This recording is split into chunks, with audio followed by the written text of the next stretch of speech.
Hey, what's up guys, welcome back to Axelis. Today, we are going to be seeing what if Naruto fell in love with Gaara part 4. Naruto spit blood out of his mouth as he marched Shino towards the stone wall. His head hurt, his reserves of chakra had been drained, and all he had left was his physical endurance.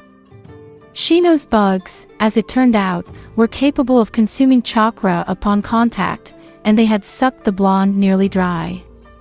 The boys were deep into their prearranged match, and despite his compromised state, Naruto was pressing his advantage. Maybe I should have just let Kiba win. I probably wouldn't be as tired, he thought to himself as he snapped Shino's head back with a labored punch. The feeling of exhaustion was far from foreign to the Jinchuriki, meaning that he was more than capable of competing under such conditions. It appeared that Shino couldn't say the same. He's folding. I just need to keep pressuring. Just a little longer, Naruto urged himself, driving the point of his knee into the Aburame's forehead while pulling his head downward. The strike opened a large gash on Shino's forehead and buckled his knees, prompting the blonde to shove him backwards. Shino's back then hit the wall, signifying his dire situation positionally. Naruto grinned at the development. "Checkmate," he said raggedly before crashing forward and collapsing the distance between them. He seized Shino by the back of his neck and used it as a lever to wrench him over and spear another knee into his abdomen. Still grasping his neck and head, Naruto slashed his fellow countryman across the nose and cheek with an elbow. The impact of the blonde's forearm and elbow ended up being the straw that broke the camel's back, as Shino melted down to a seated position against the wall. Naruto then struck him twice more before he was pulled away by Genma, who shook his head and waved his hands over the shades wearing genin. Shino Aburame is unable to continue. Naruto Uzumaki advances, he announced to the observing genin. Naruto heaved a sigh of relief and wiped blood from the reopened cut on his cheek. The match had been grueling, much more so than he had anticipated it would. Much of his difficulty could have been attributed to the damage he had sustained from Kiba, but regardless of that fact, Shino had come to fight. "Thanks for the match, Shino," Naruto said to the concussed genin. He then turned and plodded his way up the stairs to the observation deck. The moment he reached the platform, grabbed his shoulders to steady him. "I don't need help walking, Kakashi-sensei." "I'm fine," he argued as he was aided to the railing by his instructor. The silver-haired ninja shook his head and turned his attention back towards Genma, who now stood alone on the lower level. "You're dangerously low on chakra, and you pushed your cardiovascular system a bit far for my liking. You would have been wise to forfeit to Kiba earlier," he replied. The blonde chuckled and leaned over the metal supporting rail. "Funny. I was just thinking the same thing," he muttered. He was given little time to ponder the mistake he may have made, as the proctor down below cleared his throat soon after the thought crossed his mind. All of the preliminary matches have concluded, meaning that the final round for next month has been decided. "I'll be announcing those matchups now, so listen up," he said, instantly gaining the attention of the small crowd. "Shikamaru and Nara will face Temari of the Desert in the first match of the finals," he began, earning a groan from the Nara, and a comment about his distaste for fighting women so often. After he quieted down, the proctor continued. "Then, Naruto Uzumaki will face Niji Hyuga. The winner will go on to face the winner of the next match, which will be Sasuke Uchiha versus Gaara of the Desert," he continued. Naruto glanced at Niji out of the corner of his peripheral and smirked. "Good. I get to break his teeth in," he thought to himself. The final match was then announced, which was to be between Dosuke Yuta, who had defeated Choji just before Naruto had fought Shino, and Kankuro. The winner of said match would face the winner of Shikamaru and Temari's battle. Once the proceedings had been clarified, the genin began to filter out of the large room. After managing to convince Kakashi to let him walk on his own, the blonde took his time leaving the room due to his still extant fatigue. The slow pace of his exit left him alone in the room with Kankuro, who seemed to be cleaning blood from his puppet. The labored nature of Naruto's movement caught the puppeteer's attention. "You alright?" he asked while stifling a laugh at the awkwardness of the blonde's walk. The Jinchuriki sighed and gave up momentarily to lean on the railing. "Yeah, about as fine as I can be. Not sure why I decided to agree to the whole 2 fights in 1 day routine, but what's done is done, I guess," he replied. Kankuro shrugged and chipped some dried blood off of his puppet with a kunai. "Impressed the hell out of me. Your stamina is insane. You actually outlasted the guy with the bugs," he complimented. Naruto scratched the back of his head. "Yeah, but I got lucky. I got paired up with 2 people that I was probably never going to lose to. If I had gotten paired with somebody like Niji right after the fight with Kiba, there's no way I could have pulled it off. As much as I hate to admit that," he said honestly. The sand shinobi fiddled with his knife a bit. "Yeah, probably. Still, I don't think there are many people here other than you or Gaara who could have fought twice at all." "I sure as hell couldn't have," he said. The mention of the redhead's name drew a visible shudder from Naruto, something that was easily noticed by Kankuro. "Seems like you're smarter than you look. My little sister has you shaken, doesn't she?" the puppeteer asked. The blonde's face twitched at the question. "Have you ever had somebody lick your blood off their fingers right in front of you?" "She even thanked me for it," he asked rigidly. Kankuro put away his kunai and began to wrap up his puppet. Yeah, the thanking part was a little bit weird for her. She's done that before, but only to people who are on the verge of death, and she never bothered with pleasantries, he said. Naruto's eyes widened. "You mean she's killed people?" he asked in a shocked tone. Kankuro pursed his lips and took a few moments to gather his thoughts before speaking. Gaara is far from popular back home in Suna, and every so often, that lack of popularity creates some ugly moments. To answer your question, yes, she has. More than a few. In her defense, I'd consider a lot of them to be self-defense, he revealed somewhat regretfully. The Jinchuriki drummed his fingers on the railing uncomfortably. That's a little unsettling. Why isn't she popular? Like, she's weird and creepy, but you make it sound like she's hated, he asked skeptically. Kankuro shook his head and strapped his puppet to his back. Yeah, it is unsettling. Especially from your perspective, given the weird interest she seems to have in you. As for why she isn't popular, that's not something I can tell you. You'll probably find out on your own at some point, he said. Naruto frowned and opened his mouth to press for more details, but by the time the words came out, Kankuro had left the room. Great. A psychotic murderer has an interest in me. As if today couldn't get any more exhausting, he grumbled mentally as he forced himself to separate from the railing and begin his slow trek out of the room. Guess I know who to avoid for the next month now, he joked to himself tiredly while he pushed open the exit of the observation deck and stepped through. Little did he know, musings of avoidance would turn out to be nothing but fantasies. Naruto yawned and stretched a tad as he walked down the morning streets of Konoha. It was early, only 5:30, and the blonde had opted to put himself on a stricter schedule than usual in order to ready himself for the drilling he would be forced to endure in preparation for his match with Niji. Due to the lack of a properly risen sun, it was fairly cold, meaning that the walkways and streets were more or less unoccupied. It's drizzling. Of course, the blonde thought to himself, a degree of irritation sneaking into his subconscious at the feeling of chilling moisture against his skin. It had been roughly 2 days since the preliminary round of the Chunin exam, and Naruto had thought of little else but Niji Hyuga and what methods he would use to batter him.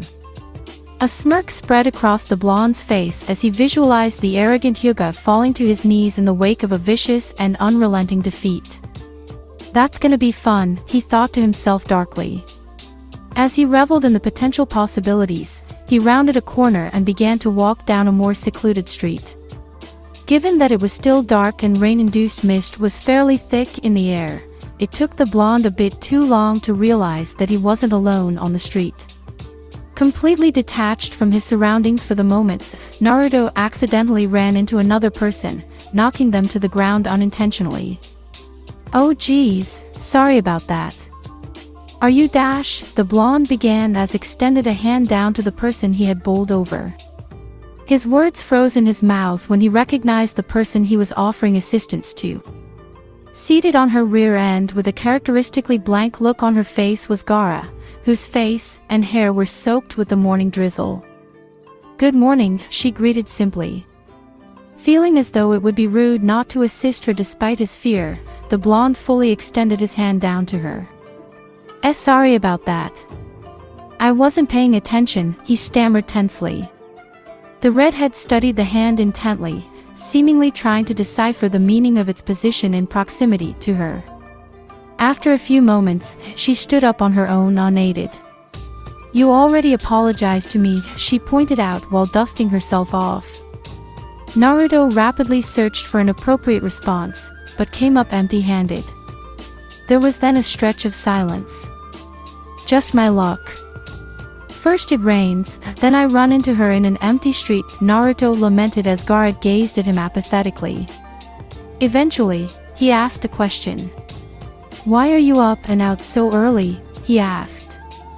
The girl from Suna shrugged and slicked her hair back to better manage it. "As I already told you, I don't sleep very much, and when I do, it's always short-lived. What about you? Why are you awake at this hour?" she inquired. The blonde mentally kicked himself for forgetting their previous encounter in the tower. "I'm trying to get into a routine for my match. Only so many hours in a day to use for work, you know," he said. Gaara gave him no discernible reaction other than an almost imperceptible nod. "Yes, I suppose that makes sense. I've never been one to train or drill, so I wouldn't really know," she replied. She then thought for a moment, seemingly pondering something. "Now that I think about it, I think I came out here to feel the rain. I live in the desert, so I rarely experience such weather. This is only my second time feeling it," she explained. Naruto took a few steps back to create space between them, as Gaara had not opted to back up at all when she stood to her feet. "Yeah, that must be weird. To not have rain, I mean. It doesn't rain a ton here, only once every 2 months or so," he said. The sand kunoichi studied her bare arms and the raindrops that had collected on them. "Rain is quite cold. Unlike the wind, though, it doesn't really irritate me. Strange," she mused aloud. The leaf genin furrowed his eyebrows at her tranquil demeanor and shockingly tame considerations. "I guess you never know what a person is hiding," he thought to himself as he recalled Kankuro's confirmation of Gaara's status as a murderer. That unsettling thought opened the door for more memories of a similar category. "Thank you for your earlier donation, Naruto." Naruto felt his blood run cold as the previously spoken words slithered through his mind.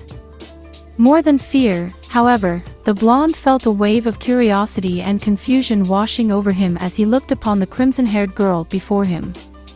How is she so calm? She was screaming for Lee's blood less than 2 days ago, and now she's all starstruck about the rain, he wondered to himself. "How long have you been out here?" he asked.